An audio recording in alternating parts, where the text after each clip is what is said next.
us this evening because I know that the people I'm talking to the other side of the phone are great minds. So if you can hear me, please, can I see your reaction?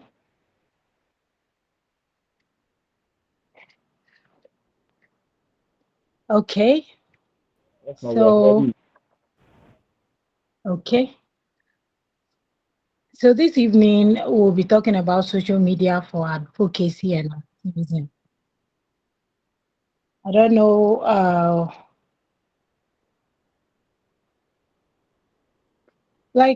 want to ask, what comes to mind? If I ask the question, it's going to be like, who does not know what is social media and all of that? What comes to mind? Like, what is social media to you? It's like a question. Like, I want to get your maybe answers, your answers. Like, what's social media to you, or what does social media do for you, or what do you do with social media? Maybe you can drop your answers in the comment section, and this evening we'll go into right into the discussion. So please, can I have the next slide this evening? We'll talk about how you can use social media effectively for advocacy and activism. Can I have the next slide, please? Okay. The I can see someone said social media is a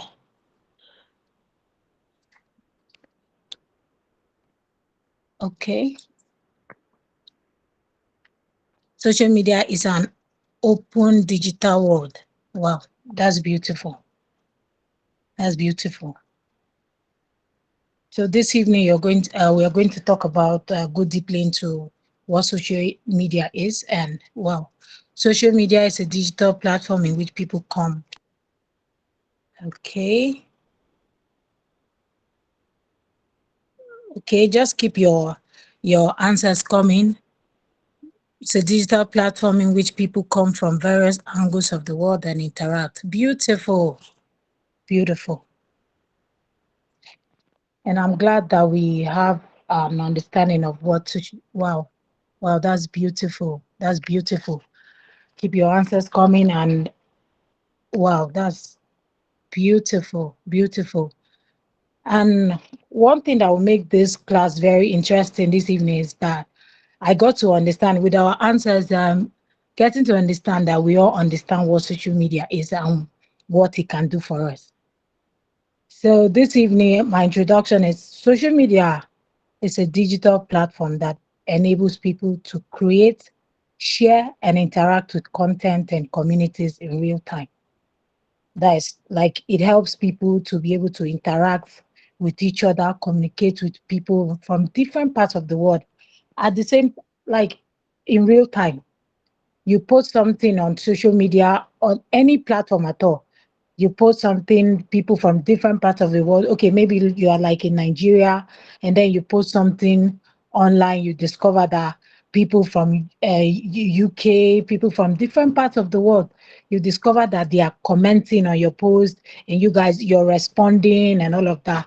And then maybe people from different parts of the world, you are chatting with them, they are responding and all of that. So that's the power of social media. Like that's what it does. Like it helps you stay in touch with people. I know there are most of us here who have lots of friends who are outside the country and all of that, but you are able to speak to them at every given time. So this evening, and secondly, it connects billions of people globally, making it like a powerful space for communication, information sharing, and community building. Wow. Social media, like, I don't know, like, for me, I would say I'm always like grateful for social media. I'm grateful for every digital tool. Actually, I'm grateful for that because I wonder what the world would have been without it. And in the aspect of like connecting billions of people globally, which makes it a powerful tool, a powerful space for communication, information sharing, and community building. It's just like it's still the same as you being able to like connect with people. There are some of us who have um social media, on social media we have should I say, like 5,000 followers. Some people have 1,000 followers and all of that. You discover that when you post, a lot of people are able to connect with whatever it is you're posting. They are able to like speak to you at that time. They are able to you're able to like get feedback from them. You're able to connect with a lot of people, different people from different parts of the world. So social media is really a beautiful thing, actually, that has happened to us in the 21st century. So thirdly, okay, same slide. Social media allows activists to reach large audience quickly and amplify marginalized voices and mobilize collective action in real time. On that aspect, you don't need to like maybe pay for airtime or maybe jingles on radio. All you have to do is have a profile as an activist. Maybe you come up with something, you say something, or maybe you bring out um as long as like you say something, and then because your followers or the people listening to you have the same, like they kind of relate with what you are, the cause you're actually going with, like you have a common cause. You discover that those people pick that ideology and they share it with their friends. They share it with their friends, and with that you just discover that you build a community, and then you're able to like reach a lot of people or a number of people globally and instantly. So, and then you have like a large number of fan base, and you discover that when you post anything, before you know it, like you're able to like reach a great number of people. Okay, maybe for example, you have like 1 million followers, on or you have like 10,000 followers, 5,000 followers, and you post something. You discover that people are able, maybe 1,000 people have seen it, or maybe you see that 500 people have seen it. But imagine you going to like a local radio station or a local station, let me say a local station, and then you have something to say, or you are kind of and sending whatever message you want to send out there. You discover that there are possibilities of people not getting to hear it instantly or getting to interact with you instantly. You discover that the number of people the number of should I say, interactions you get on social media, when you do, maybe you go on live or you post something there, you discover that the interactions are not the same with when you go to a local station. So it is social media is like the best place to for any For any activist activist. reach a large audience. And then if you're able to like reach that large audience, you discover that you can be able to um, amplify the marginalized voices and um, mobilize collective action in real time. So please, the next slide. So okay, the power of social media in advocacy and activism. We all saw how it happened. It happened in Nigeria, the NSAS. It's a youth-led movement against police brutality, driven by Twitter and Instagram. That took place in 2020. It was just, it all started with a video of the SARS officers allegedly killing a young man. It started with a post, and then people went out there. It's kind of spread. It just sparked a widespread of outrage, and everybody was out there protesting and everything. And at the end of the day, we saw how the movement went. It was a it was a global movement, because it wasn't just in Nigeria. For the fact that it was streamed on social media. Like the whole world saw it, and the whole world was involved in this matter. That's the power of social media. All you have to do, if you just go on live right now, you discover that there are a lot of people, um, um, like you are able to like reach people globally and all of that. That movement did a like it was a massive global movement, and that was because of the help of social media. And we saw what happened with the movement Black Lives Matter.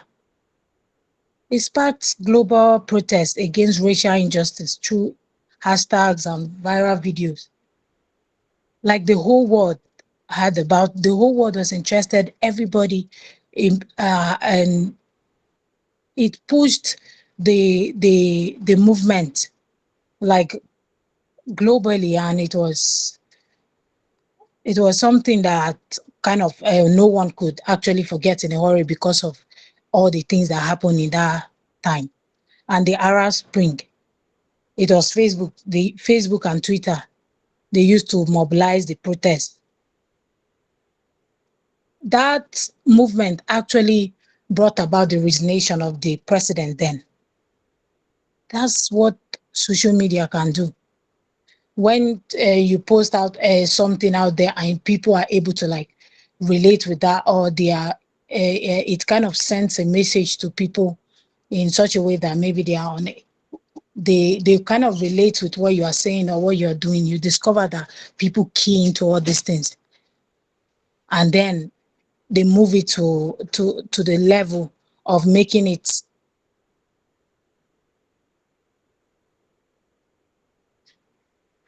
Can you hear me? Please, if you can hear me, can I see your reaction? Yeah, Yes, we I, can hear you. I Go heard on. you. Wait. Uh, okay. So hashtag trends and viral content make movement visible. They unite voices and they inspire actions. So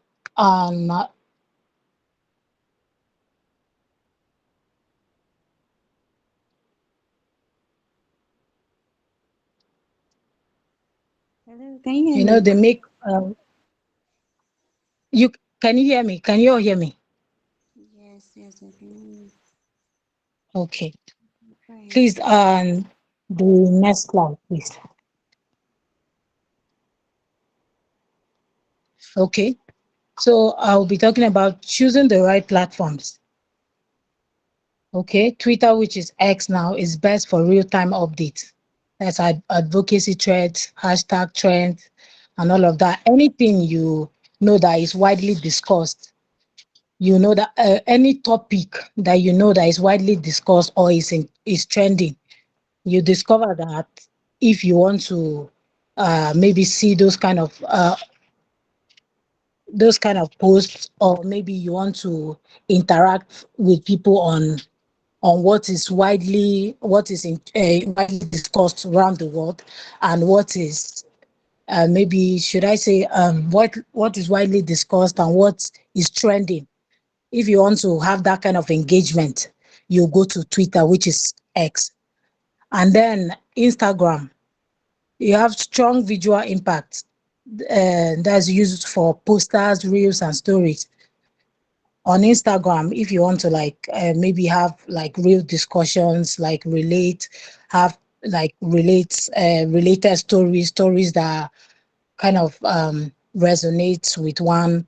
you, you discover that if you want to like make those kind of posts, you go to Instagram. Or if you want to uh, um, do that kind of advocacy, that is like having discussion with people,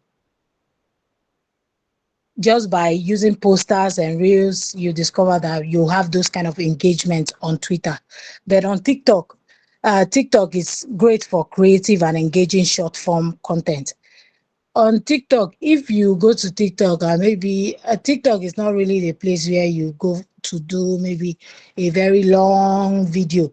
The people that engage on TikTok are not people who have the time, or should I say the patience, to be able to like listen to maybe a long video or something. So if you want to have those kind of discussions, maybe long discussions, or share a story on something, you go to Instagram. But on TikTok, anything you're trying to if you want to have engagement on TikTok, what you have to do is maybe you drop short videos, you drop things they can relate to, things that maybe they will not have time uh, to like spend so much time on. As long as you're sending the message, don't just send maybe a long video or send a long message. On TikTok, they have this short form content. So you just post something short, and then that's it. Facebook is useful for organizing events, running group community discussions, and all of that. So on Facebook, if you want to maybe like organize events, like the other time on Power Shift, we had a live on Facebook.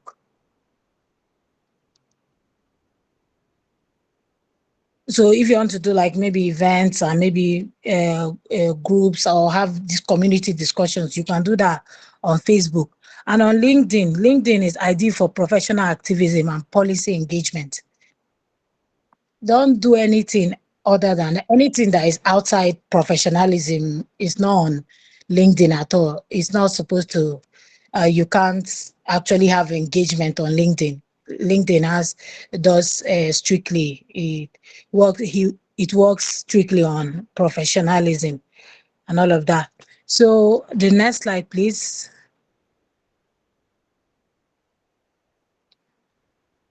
Okay.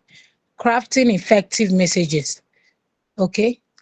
Key elements. Okay. That's crafting effective messages on all these platforms, all these social media platforms. You have to be clear, emotional, and have a strong call to action.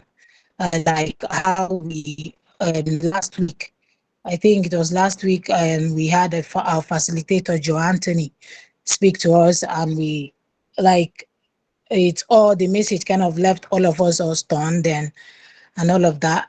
So there were so many people who were like, after the presentation, they were like awaken, and they felt that okay, it's time for me to rise now because of how the message came to us and how she delivered the message to us.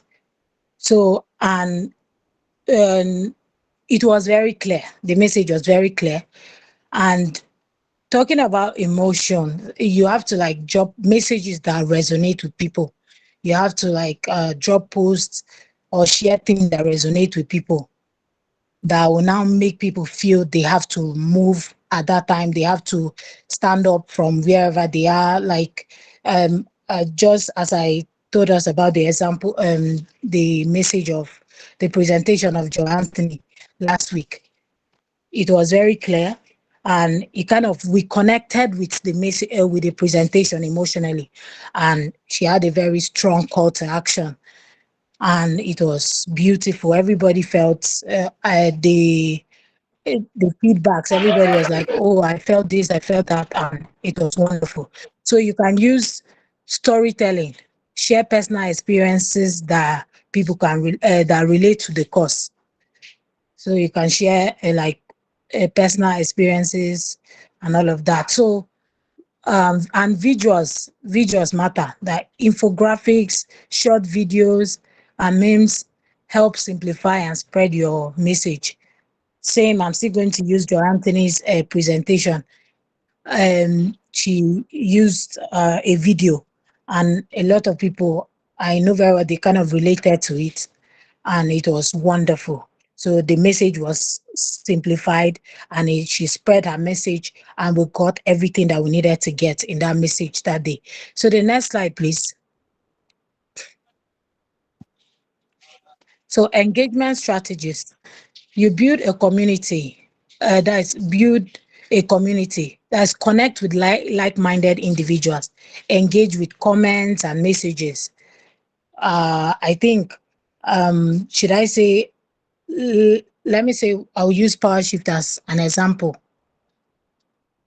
Like PowerShift is building a community with like-minded individuals coming together and all of that. If you see our social media platforms, you discover that um, there are so many people, by what we post on our social media, you discover that there are so many people who have actually indicated their interest in the fellowship. Why?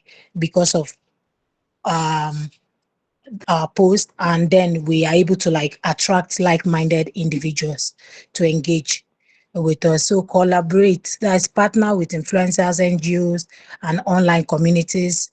Okay, and handle backlash. Handle backlash. That is, stay calm, respond with facts, and stick to your values. I want to talk about this because most of the times when we are in the social media space, you discover that why maybe you are making posts or you're doing something online there are so many people who are they are just ready. All they want to do is that maybe bring you down. They don't like what you're doing. You discover that you get hate comments, you get so many things, and the only way for you can't actually um maybe respond to them by insulting or anything. I will use Aisha Yusuf as a case study. She has like doing the answers and everything. Um, her role in the answers movement. There were a lot of people. She faced a lot of backlash on social media, but I never had at any point where she went out there and I was like all this. Then she started using very and she started using words that were not okay to everybody. Some of us will be angry and will be like, okay, all these stupid people and all of that. But she didn't do that. She stayed calm. She responded to then she even interacted with the people that she tried the people that criticized her and all of that, and tried the misinformation and everything that they brought. She kind of tried to like counter all of that. So it's very important as an activist. It's very important that, or as someone who is engaging on the platform on social media, you should know that those kind of things will come and you can't just give into it. So please, can I have the next slide? Oh, okay, okay, okay. Scheduling tools, that is buffer, hot should plan post ahead of time. Design tools, you can use Canva, Adobe, Express, create professional visuals easily. Analytic tools, use Platform Insight and Google Analytics to track what works. Like if you even go, for example, if you go on TikTok, you and all these platforms, you see that, like TikTok especially, you discover that and they show you what works, or maybe topics you can build on or you can post on that we have engagements. So it's very important for you to know that, for you to use those tools. So can I have the next slide, please? Okay, ethics and responsibility. That's fact check, ensure accuracy before sharing any information. It's very important because sometimes we share some information that maybe we don't get the first-hand information. We just go out there and share what we heard from somebody. You say, this person said, I heard from this person that this is what happened. So you should always ensure the accuracy before sharing the information, and be respectful. Avoid hate speech or hateful language. Promote safety. That is, avoid doxing, inciting violence, or sharing triggering content without warnings. Very, very important. We have to note all this because if you are posting online, you have to note. If you don't, yeah. So can I have the next slide, please? Okay, practical tips for fellows. Okay, start or join a campaign. Focus on causes you care about. Use hashtags. Okay, secondly, plan ahead. Create a content calendar with scheduled posts. And okay, thirdly, measure impact. Track engagement and note if the online campaign led to offline action or policy change. Next slide, please. Okay, conclusion. And social media is a tool for purpose, not just posting. Be digitally smart. That's, understand the platforms before you be able to engage on them. Then be socially aware. Know the cause and the context. And thirdly, be ethically grounded. Do not do no harm while doing good, because there are sometimes we send some messages and at the end maybe we don't send it the way we should. So know that your phone is a megaphone. Use it to amplify justice. That's what I have to share with us this evening. I don't know if you have any questions or any contributions. Um, Thank you.